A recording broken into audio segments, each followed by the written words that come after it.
WHGE 95.3 FM. Coming up, the Open Eye.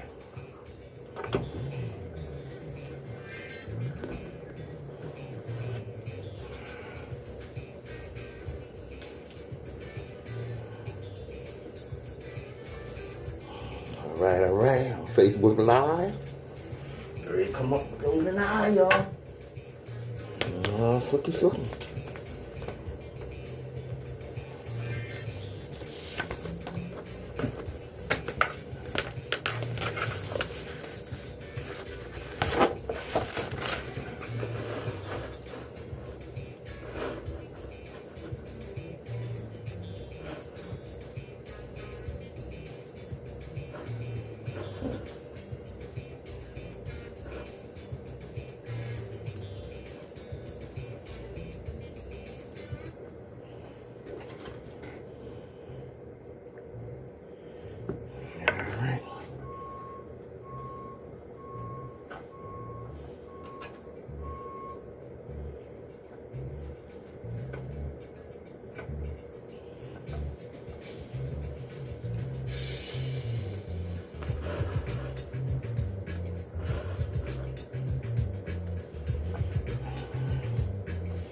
Those of us that indulge in or commit Hey, Sherry. don't do so for pleasure. I see you, sister. Masturbation or evil. We do so because the changes of impression on people's minds are deep and difficult to remove.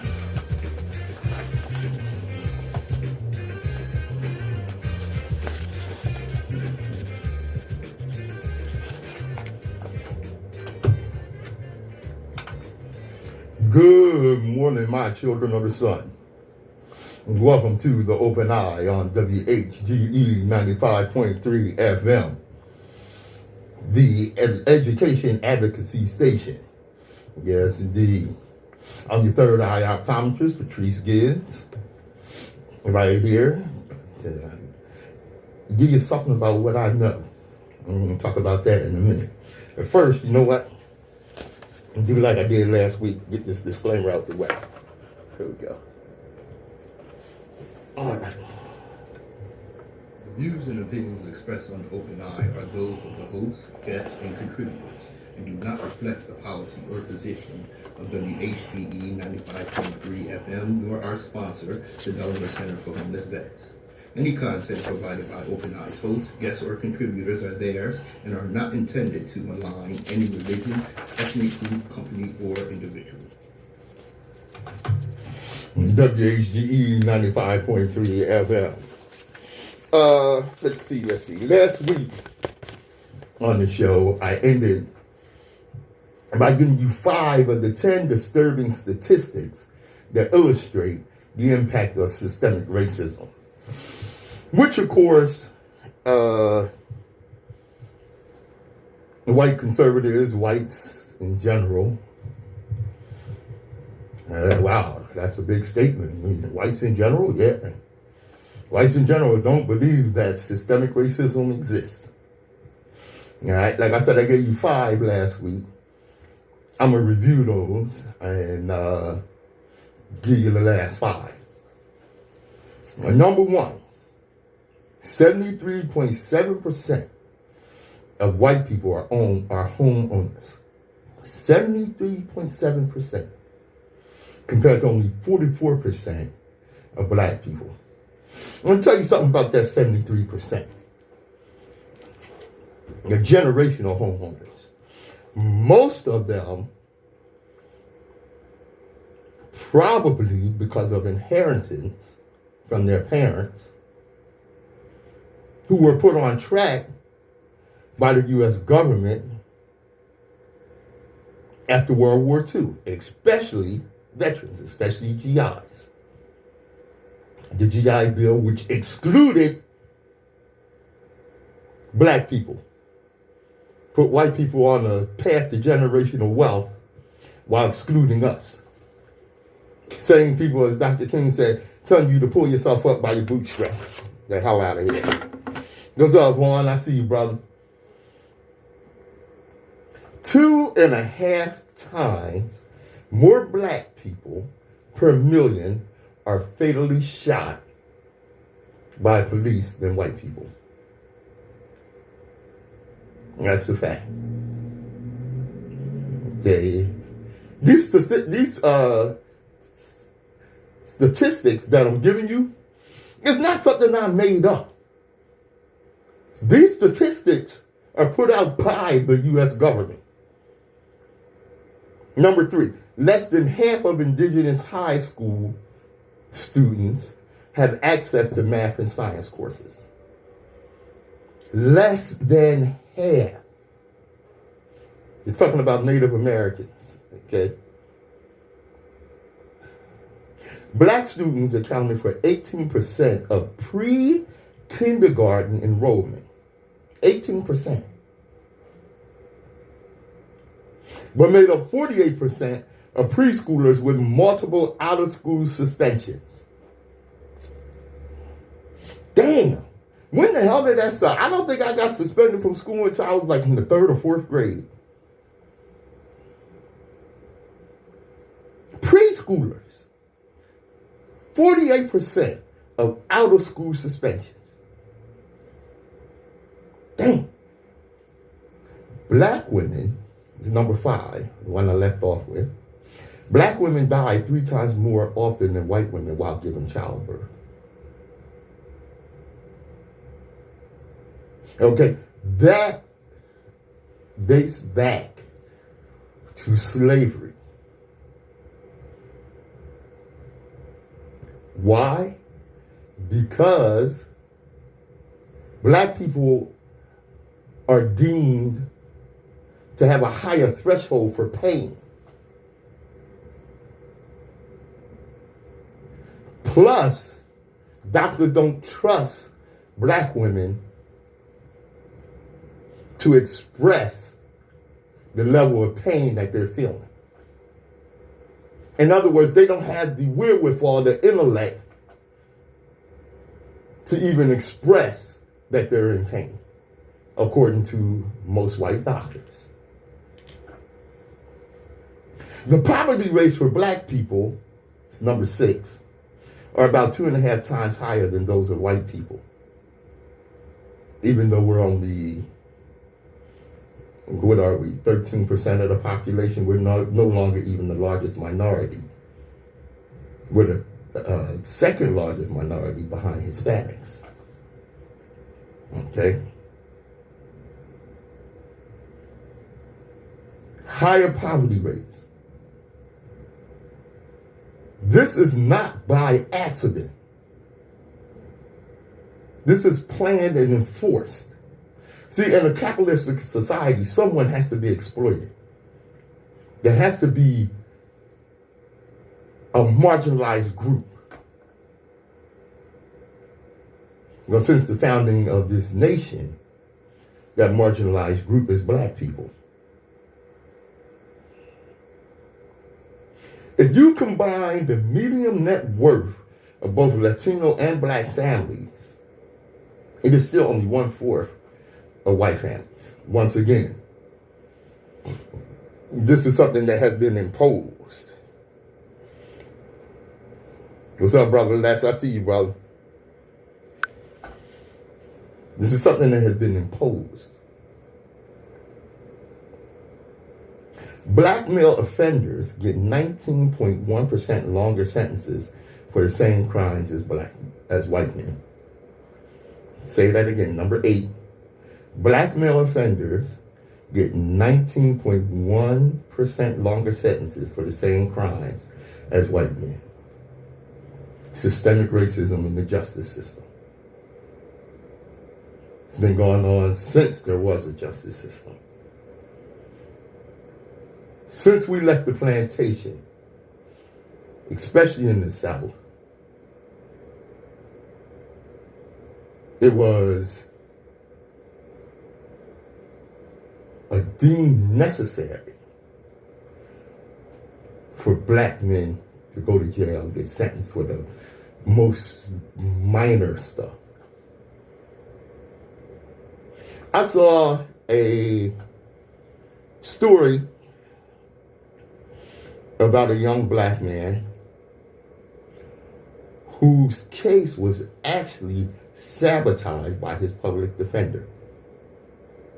Remember, these are all officers of the court. And sometimes they're family. If they're not family, they're colleagues. They go out and drink together and hang out together. Number 9, white applicants get about 50% more callbacks than black applicants with the same resume. Once again, this information I'm giving you, I did not make this up. This information is put out by universities, the government, study groups, and what have you. Who hasn't seen the footage put out? I think it was by, 60 Minutes.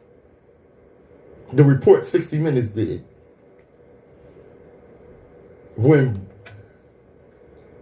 hiring managers, human resources directors receive resumes with black sounding names, 90% of the time they throw them away. In that report, they had a young black woman send out 10 resumes, all with the exact same qualifications, exact same education. On 5 of those resumes, she used her real name, which is an ethnically black sounding name. On the other 5, she used an ethnically white sounding name.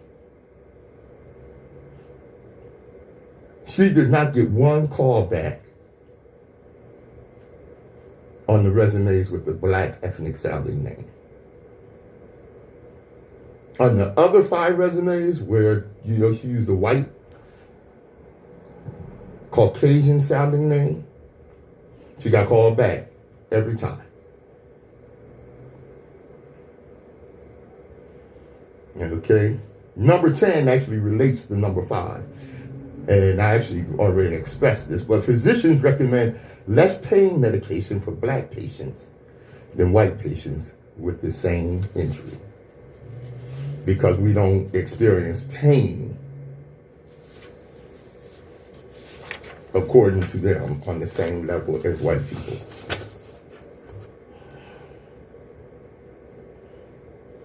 Jeez Louise. Wait a minute.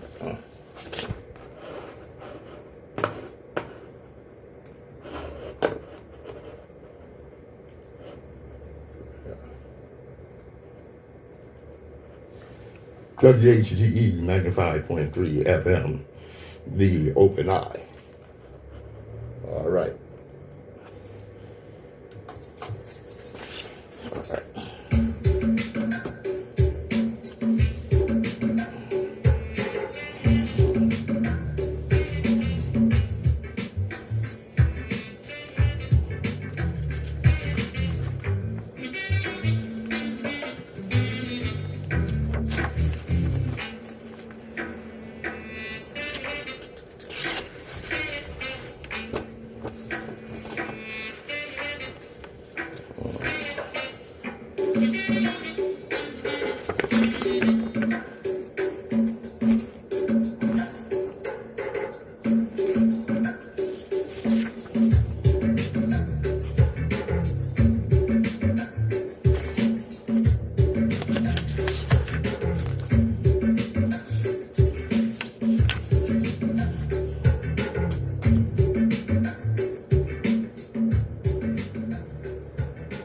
Yeah.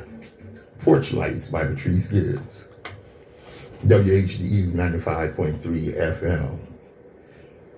Patrice Gibbs here, your third eye optometrist, soon to be joined by Nsoromma, an intellectual surgeon. All right. When you hold out your hand to some people, you have to lead with the middle finger. Oh, that sounds awful. That sounds harsh, doesn't it? But some people are just effed up. And why deal with them? Some of y'all like that. Some kumbaya singers. I'm not one for singing kumbaya. I learned it in school and quickly forgot it. Damn sure did. Yeah. Ring the bell, school's in. How about a little history lesson here? Yeah. You know, often I frequent social media, look at things and learn things on it. And what have you, the interesting thing is that I found out, and a lot of people have expressed this, that black people are learning more on Google and social media about black and African history, black history, African history. I use them interchangeably. Than they learn in school. Yeah, that sounds crazy. And one of the things that you learn about online, because you see so many videos, is the caucasity. It's a hell of a term, the caucasity or audacity of white people. There was a slave who escaped by the name of Jordan Anderson, former slave.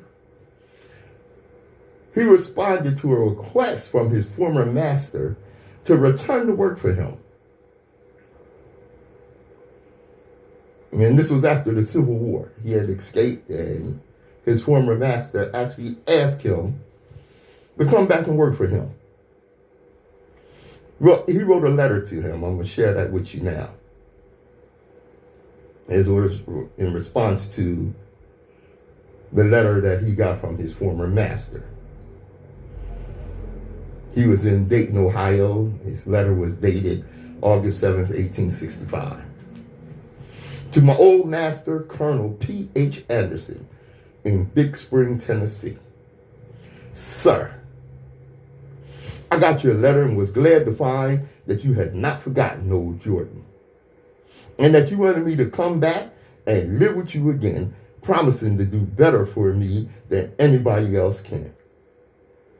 I've often felt uneasy about you. I thought the Yankees would have hung you long before this for harboring Rebs they found at your house. I suppose they never heard about your going to Colonel Martin's to kill the Union soldier that was left by his company in their stable. Although you shot at me twice before I left, I did not want to hear of your being hurt, and I'm glad you're still living. It would do me good to go back to the dear old home again and see Miss Mary and Miss Martha and Alan and Esther and Green and Lee. Give my love to them all and tell them I hope we will meet in the better world, if not in this. I would have gone back to see you all again when I was working in the Nashville hospital, but one of the neighbors told me that Henry intended to shoot me if he ever got a chance.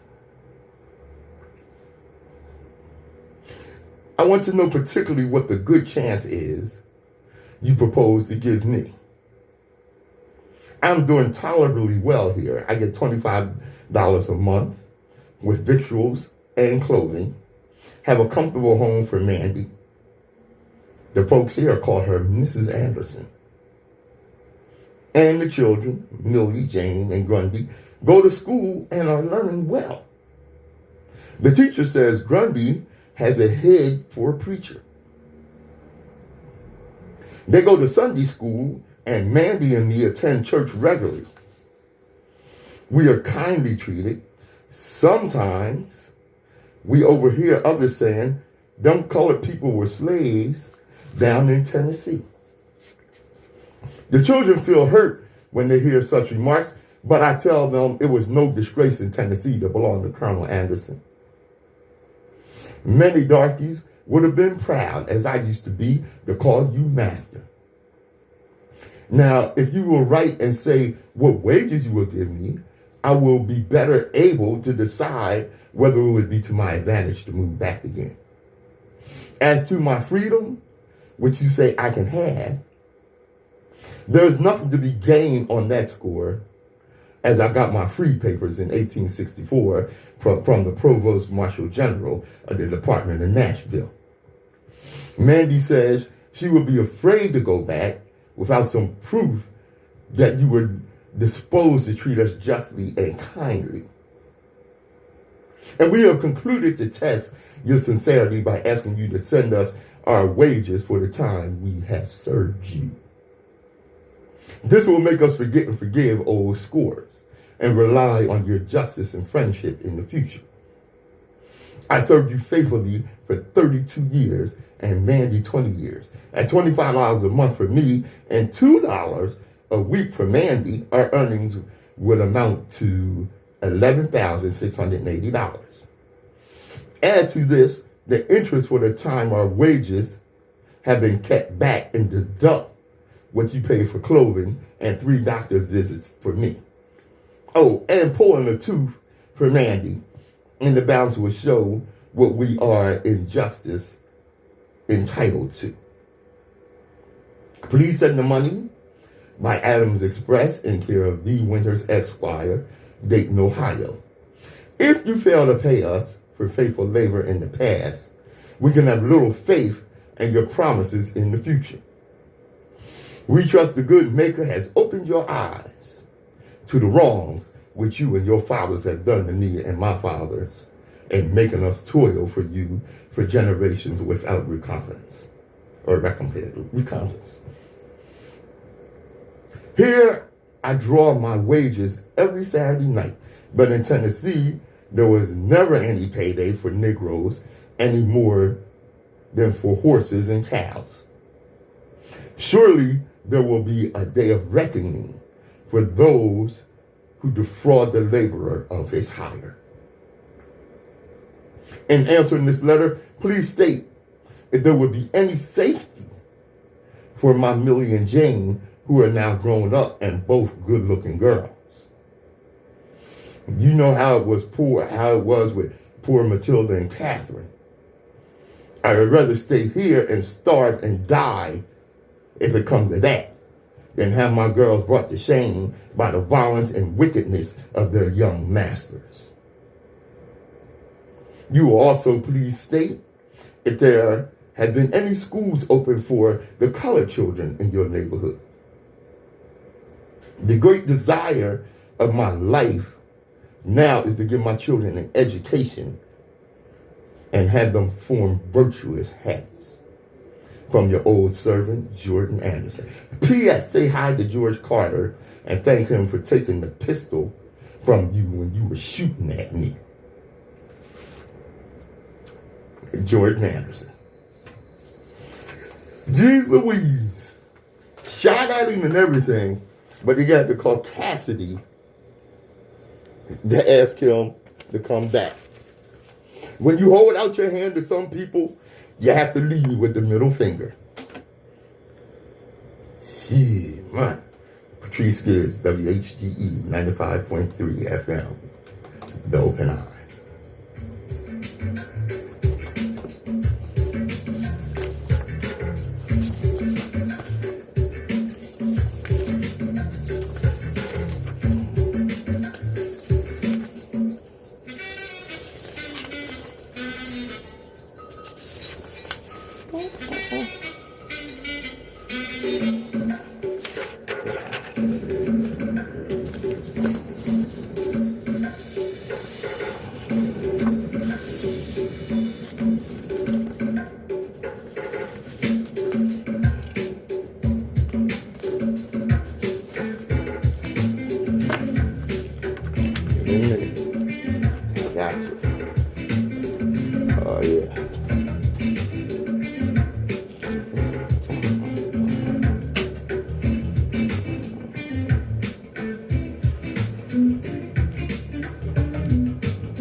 My favorite Facebook cuz, Sherry Bryson, commented on that letter. And she said that slave master only showed who the true lazy folks were. Yes, indeed. Like I said, when you greet some people, or hold your hand out to some people, you have to hold your hand out with your middle finger. Yep. Brother Judea.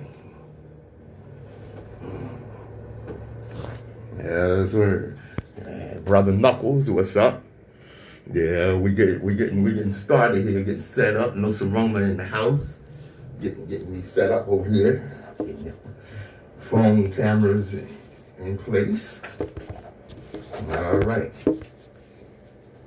I'm sure many of you heard by now that the Voting Rights Act has been gutted by the Supreme Court. So to offset that, Democrats came up with the John Lewis bill to ensure that these voting laws, these draconian voting laws being passed in places like Texas and Florida and what have you, are offset. The first thing they had to do was get rid of the filibuster, which is nothing more than white supremacy's tool to keep legislation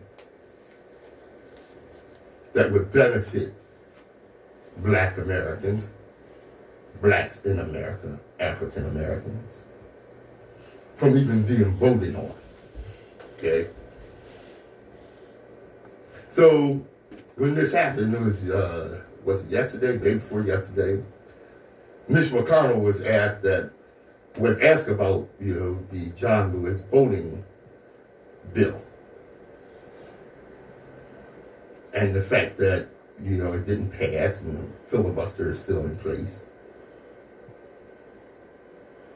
If he felt this would have any effect on blacks in America being able to vote, he said African American voters are voting in just as high a percentage as American voters. Wait a minute, listen to that now. African American voters are voting in just as high a percentage as American voters.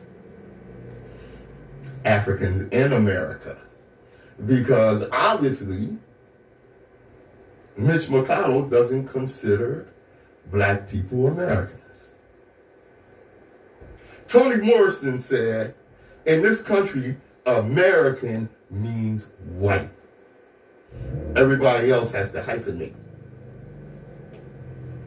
We're going to get into that some more. Hold up.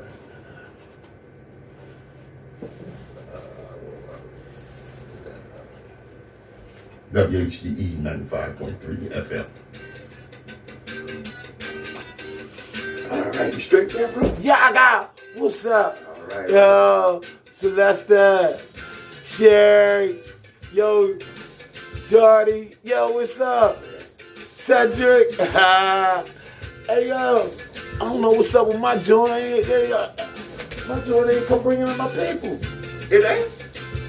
Nah, it ain't even let me go invite people. Are you live? Yeah, it say live right here. Okay. I wonder what's up with that. Pat. We'll let you tag people up. Celeste said call her. Okay. I will give you a call, bro. Oh, it's a brother. I ain't know that. Yeah. My fault, son. My fault. All right.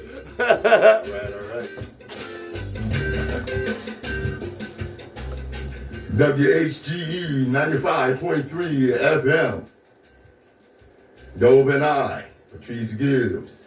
Nsoromma. Yes, indeed. Chop, chop, brother. All right. Good morning, brother. Yaga. Wagwan. WHGE 95.3. That's what's up. Yes, sir. What's good, man? I heard you coming in, man. You heard me talking about Mitch McConnell. Uh-huh. The way he said, African Americans vote just as much as Americans. And I what mean, you're saying that's the is, separation, though. oh yeah, That's how they think. You know what I'm saying? we're not Americans. Right. And we'll never be Americans. You know what I'm saying? So, Well, you know what Malcolm said about what he that. said? Don't call me an American. Uh-huh. Yeah, you can't call me an American. He compared it to eating. He said, I can't sit at the table with nothing on my plate and everybody else got something on their plate and be called a diner. I'm not a diner if I ain't got no food on my plate. You know, so we as Americans, without the full benefit of citizenship, 50, 60 years after the civil rights movement, and still going through the same crap and still have the capacity of racist whites not to consider us Americans when we built this country. But why you think it's that? You can cut the music down, too. Oh, yeah. Well, Well, why you think that? Why you think it's that? oh, they never considered us Americans. I know. And how did they make it stick? Well, through their laws, The Constitution. the Constitution. That same Constitution that all four of them white guys wrote was in benefit of only the white people. That's right. So, you know, they use big words and vigorous words that, you know, the black people didn't understand. Mm-hmm. So it was really knocking them out of the Constitution. Mm-hmm. You know, the Constitution don't benefit us because they don't even consider us a whole man No. or a whole woman. That's right. So, okay, why you got me paying your taxes? Why you got me Yeah. doing all your rules? How Why about you think that? I'm doing... How do you say? I Wasn't the Revolutionary choose not War... to participate. Wasn't the Revolutionary War fought over taxation without representation? I mean, we can cite that again. You know what I'm saying? Yeah. You know? For real. Here's the thing. Quote from George Carlin. Never underestimate the power of stupid people in large groups. That's right. That's words. And Wow. I tell you, yeah. Yeah, but stupid people in large groups. Yeah, yo. Now, it's something, and it comes down to what we're taught. I talked about that earlier. Right. You know, one of the things I talked about was the GI Bill.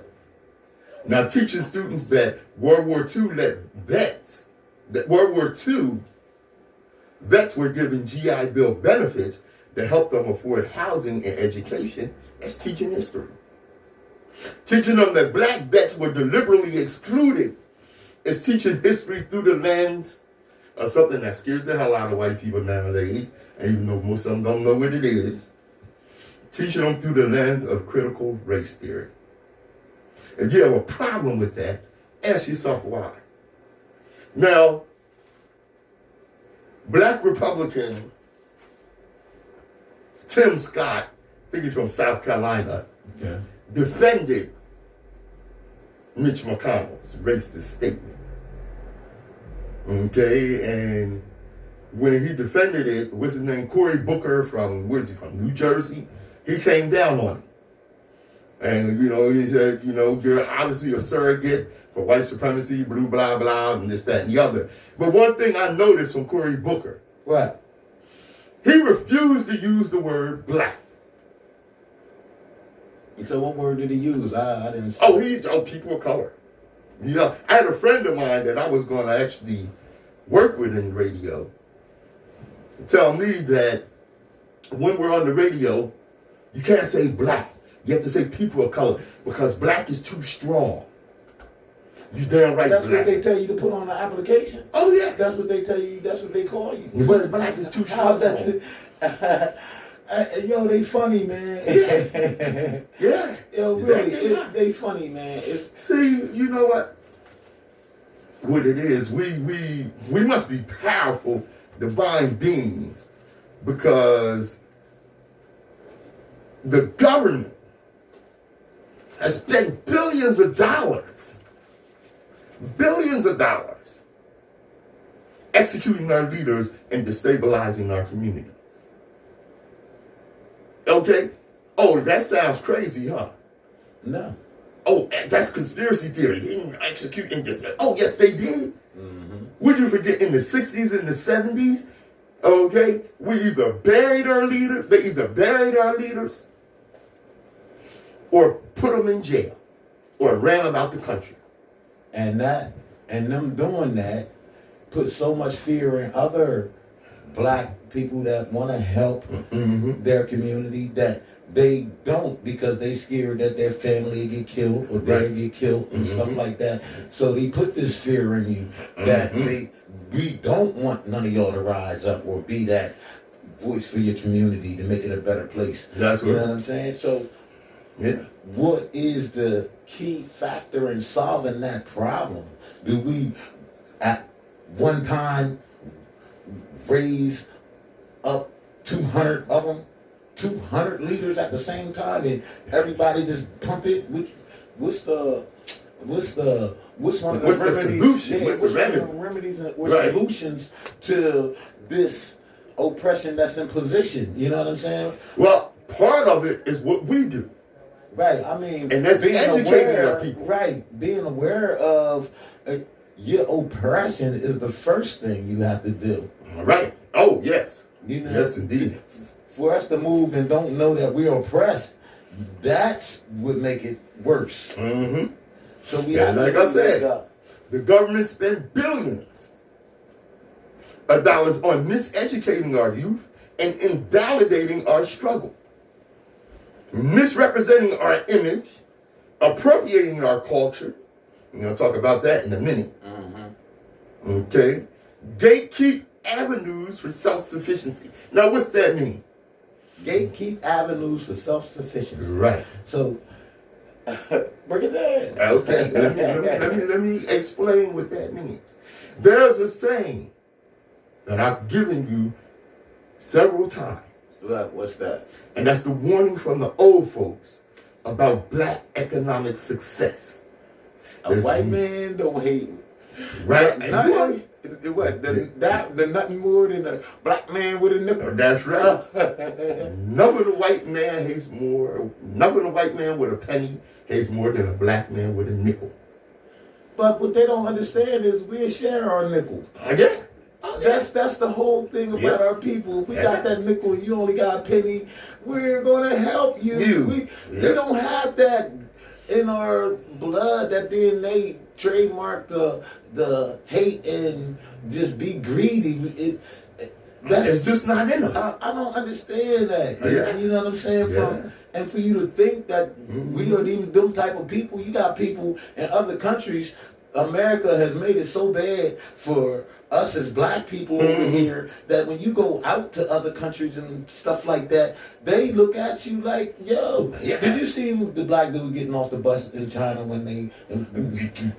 Now, and then you talk about China don't do nothing to black people. I mean, right, that's what I'm saying. So when it was black people bashing over there ridiculously. Okay. And now, you know, China people get bashed over here. They want to bring a law up. They ain't bring a law up for black people. And then you got black people running around. Considering it. You got black people running around. Wow, that's incredible, man. You gotta know, stop being this one-sided standard, man. It's a world and it's unity. So if the unity is not there, it's going to be war. And it's getting ready to break out, for real. And like I said, you know, you got black people running around talking about stop the Asian hate.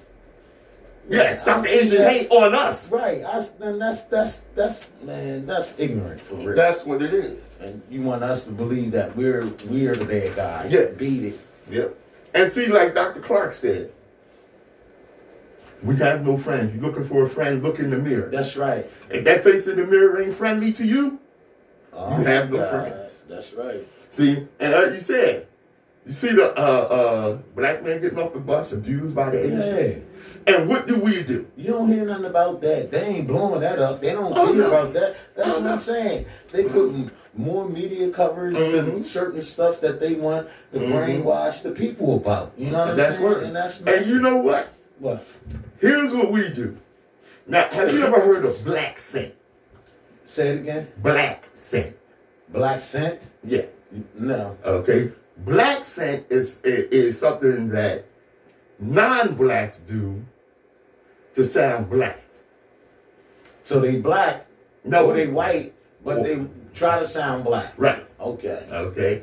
Which to me is mockery. It's no more than putting on, it's no less than putting on blackface. For instance, you got some white guys, now don't get it mixed, because I grew up with some white dudes who, if you were to talk to them on the phone, you would swear they were black. But that's how they grew up. I mean, I know a lot of black white people. Yeah. That grew up in our community. That grew up in our community. That was my neighbor or something like that. You know what I'm saying? And that hung out with us. Right. So some of our trades, right, our traits wore off on them. Oh, I know. You know what I'm saying? Right. So they and carry, so they speak the way we do. They carry some traits that we have, but they're not black because they still can go in that same building that you go in the same time and apply for a job, and they get the job and you don't. Right. And you now, have more qualifications. Here's the thing with this black thing. What? You got some of these, what they call, we used to call them back in the day, wiggers, white N-words, okay? Who didn't really have any affiliation with our community, but heard a couple of hip-hop records, and now they down for the cause, baby. You know what I'm saying? Yo, yo, yo. Pow. Bigger than big. Okay? Even Asians are doing it. I mean, that's what they do. We rub off on people. That's not a bad thing. We are a people of love, so it's going to go around the world. Our aura as black people, it is going to live forever because they want the happiness we have, even though we're so suppressed. You understand? For us to be so suppressed and still hold our head up higher than they do, that's the... Right. But you know what? Let's not get because look, check it out. Like I said, when you have non-blacks adopting our way of articulating for profit, that's when it's a problem. Case in point, this Asian chick named Aquafina. She's an actress. And she gets on, social media and this, that, and the other, and plays it up, with this ghetto black articulation. And that's really insulting. Okay? What was our reaction to that? Most young black people have rejected her ass. Because what she's doing is no more or no less insulting than blackface. So, knowing this to be the case, the NAACP, the National Association of Crazy People, has nominated this hussy for an award. Are you serious? But you got to understand, it's all in the structure. You can't change the structure. Once the structure is set up, the best way for anything else to come about, if you want to be successful, you have to follow the structure or the instructions. You know what I'm saying? So, I mean, this is already put in position. Yeah. Out of all the awards, I would think the NAACP Image Award would be the last one to nominate someone like Aquafina, who thinks it's okay to make minstrel out of black people for a living. But they find the people like that, of our kind, and put them in front of, they won't come get you. And let you talk in front of them. And let you be in the double, whatever it is. I don't even use none of them acronyms. You know what I'm saying? But, I mean, they strategically pick these people to put in their structure to make us look worse. Yeah. This is strategically planned. You know what I'm saying? That's right. Just like the news. You ever see the news when somebody get shot or the house is on fire and the fire company come and the news people come and you see 5 beautiful black people standing over there that can talk. They're very articulate. Very articulate. They pass them. Right. And they go find the crackhead that's laying in the gutter and go, yo, you need $2, we can get you something to eat. You wanna tell us what you seen? And they go, I ain't got time for that. Yeah, You know? and it'll be a commercial, and it'll be a meme. Yup. I mean, they're set up, and there's And go viral with that crap. That's we have to realize this is what they do. Who's the next people they gonna mess with like that once we step up our game and don't be part of their social media and their structure no more? Who are they gonna mess with? Is it the Jews? Is it the black? Is it the whites? Is it the Spanish? Are they gonna jump on each other? They just want. They just. Well, I don't know, man, because like I said, they spending billions Right. to degrade our women, emasculate our men, indoctrinate us with lies, propaganda, to promote their fever dream of reality. See, these people are fearful, insecure adult children. And that's what we're putting up with. You know, like Nsoromma Trying to said. make us their economy. Right. Put us in prison and make us slaves all over again. You know what I'm saying? Through the prison system. Yeah. So. Yeah, that's it. That's exactly what they're doing. WHGE 95.3 FM. Yeah. The open eye. Yeah.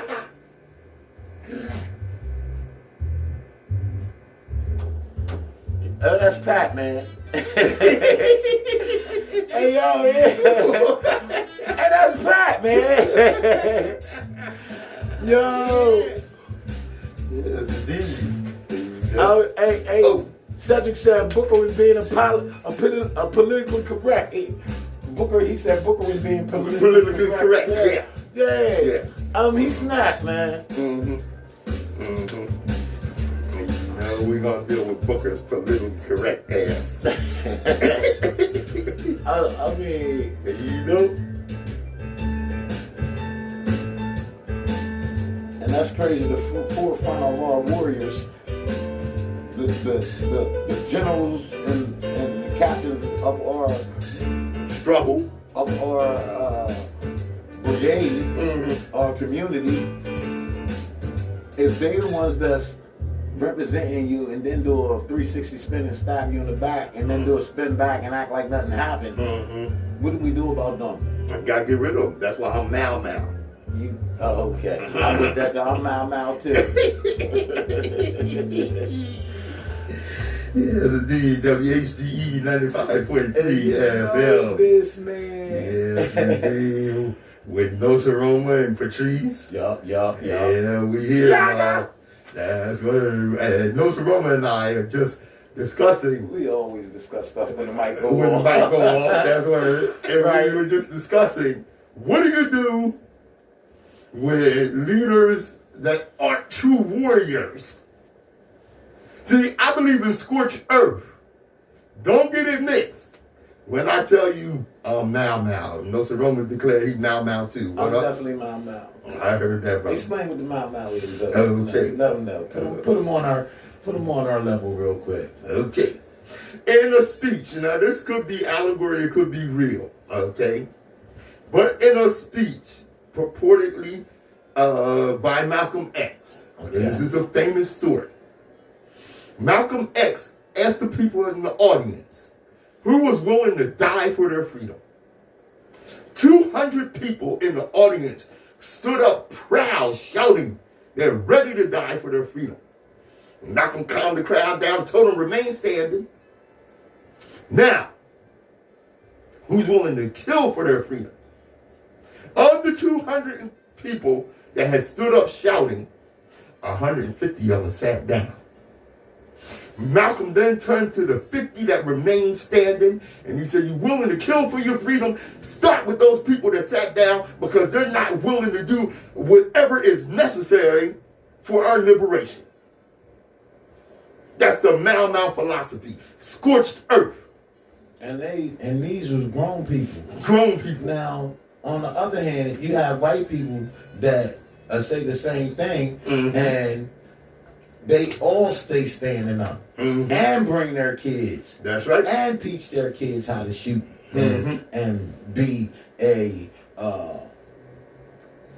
protector Of their community. Right. You know what I'm saying? At 5 years old. That's right. They can hold a pistol at 5 years old and be straight with it. And That's our right. kids is totally opposite, dancing, jiggabooing all around, playing. I mean, Twerking. Yeah, right. I mean, we have to change our structure. We have to teach our kids better. We have to put our foot down. That's what we have gotta to do. beat them because they don't listen. If they don't listen to you, you know they're not going to listen to nobody out in the street. That's So right. if you can't control your kids at home, you're going to have some problems You with your don't know, kids. right? Right. Yeah, because if you keep defending your children's wrongdoing, when they become adults, the public defender down at the courthouse is going to be defending their wrongdoing. Right. And then they'll be in jail for life over something that they could have been prevented Right. through the teaching and the structure. Right. That's what we need to do is That's what black we need to people do. more. Now,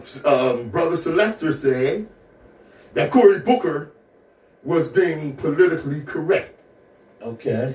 We got to stop being politically correct. I don't give a damn about being politically I correct. missed the beat, though. Okay. That's word. I don't care about no political correctness. And our inability or fear to say we're black or African. Matter of fact, you know what? Check this out. This is crazy. I saw this video. It had a couple of people. It had a brother from Ghana. He said he's from Ghana, but he ain't African.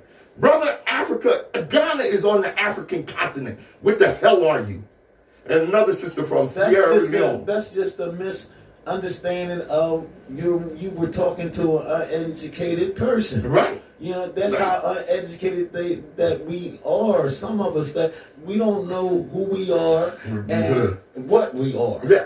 Right on the African continent. Now I seen the sister from Sierra Leone. I'm from Sierra Leone. But I'm not African. You on the African continent, you moron. And then this same sister said she don't want her children affiliated with African American culture because they're N-words. All right? Well, this other sister that's a friend of mine, I'm not going to call her out, she did a little background on her and found out that she's married to a white man. Okay, you don't want to be affiliated with African Americans, but you're okay being affiliated with your goddamn colonizers. Woo! The hell is wrong with you? I missed the beat, y'all. You got children. You're taking raw penis from a colonizer, a disease-carrying colonizer, and banging out children with this fool, and raising those children that hate your own goddamn cousin. Jeez Louise. And then you get here and you got fools like Cory Booker running around talking about how much he loved Dr. King. But he don't want to use the word black.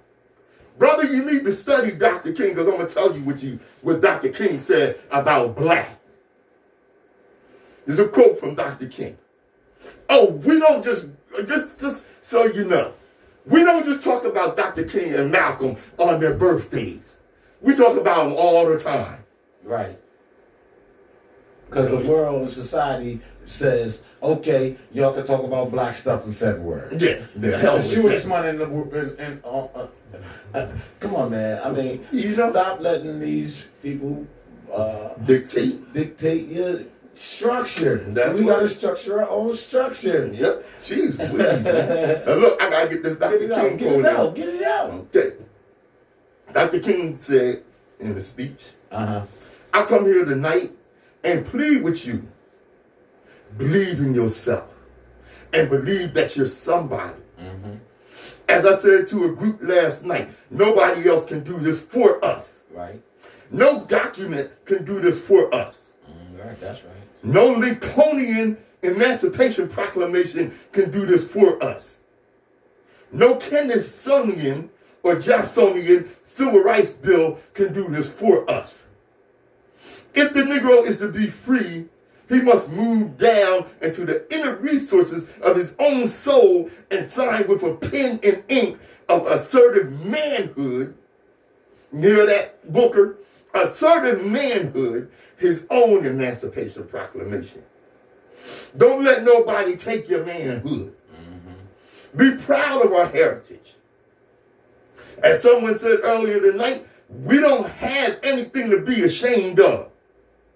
Somebody told a lie one day. They couched it in language.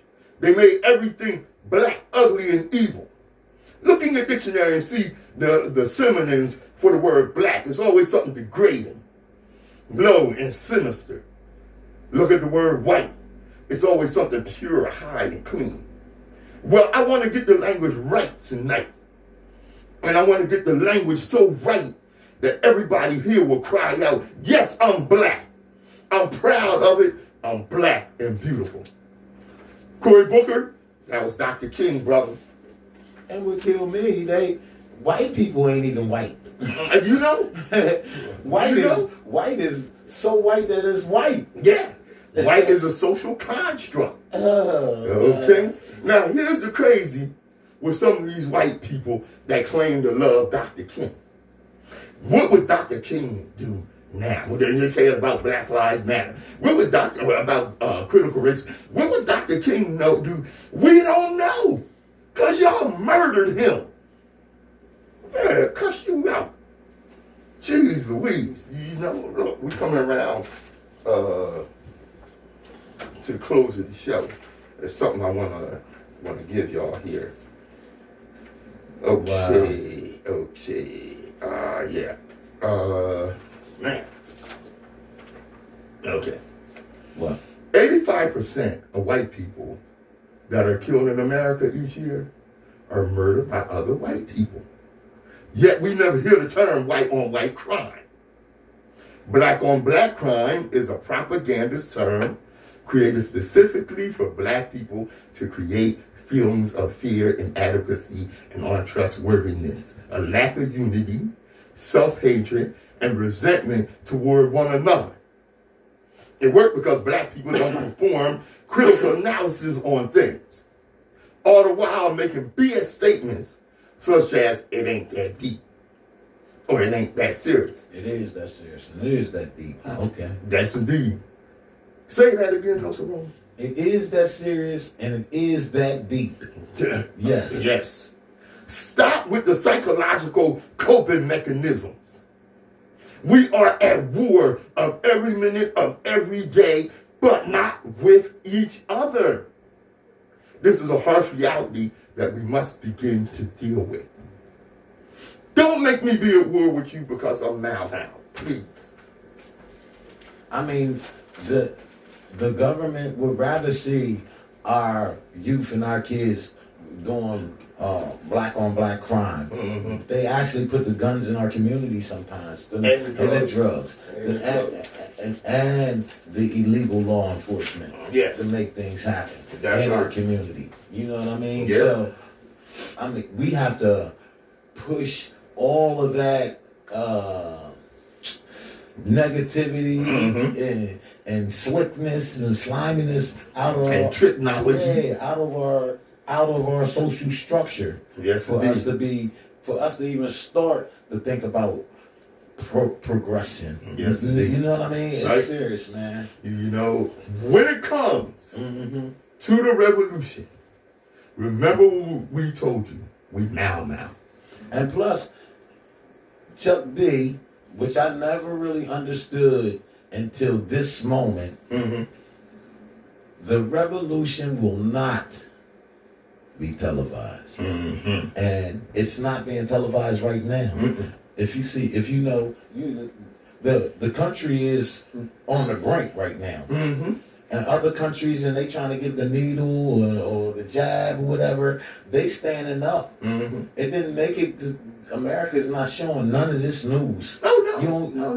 This is how they got the media blanketed. That's right. If you don't know nobody in another country, you won't even know what's going on. If you don't, that's how America can keep you so blind and keep you in the closet about whatever it is. Mm-hmm. And listen to Nsoromma there.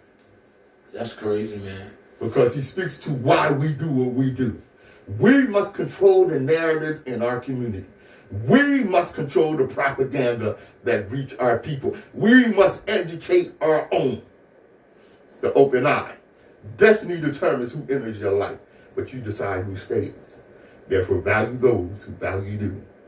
value you and don't treat those as a priority. Who treat you as an option? Nsoromma in the building. Patrice Gibbs in the building. WHGE 95.3. And I like to say the number because y'all won't be calling us like y'all supposed to. 844-944-3953. And I say it one more time. 844-944-3953. WHGE 95.3. Yaga!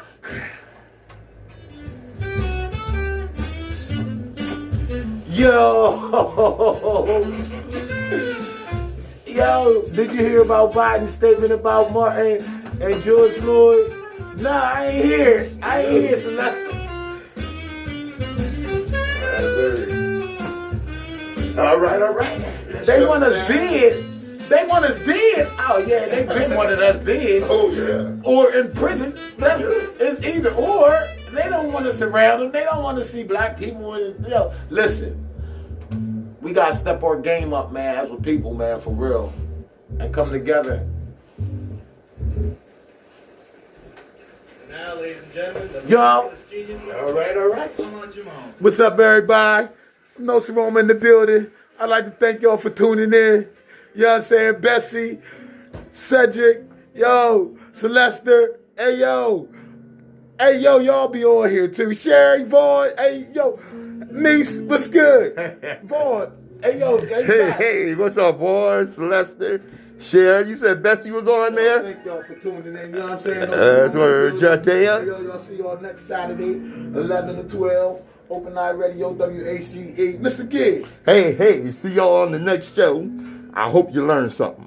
I know I did before I got here. All right, peace.